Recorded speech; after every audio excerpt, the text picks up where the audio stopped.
Today we're removing the rear door panel and 6x8 Ford speaker from a Ford Escape. We're going to start with our pry bar and move to the back panel along the top of the door panel, prying this panel from the door.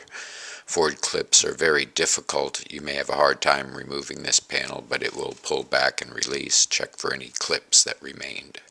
With your Phillips screwdriver, remove the one screw at the bottom of the handhold.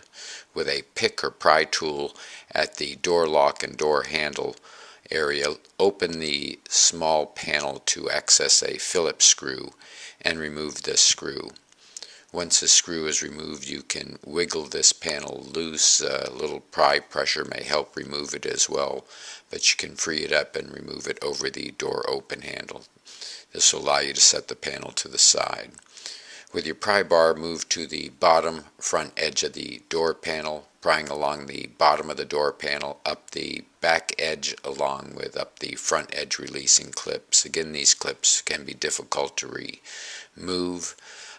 See our website for other speaker removal for the Ford Focus along with the stereo. Once you have these clips freed up, you'll be able to pull the bottom of the door panel back away from the door.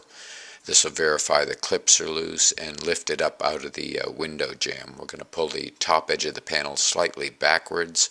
On the rear panel, we have to access the connector at the control panel. This connector has a trigger towards the center of it that you squeeze down into the connector to release and unlock the connector and remove. Set the panel to the side. Check the door for any remaining door panel clips.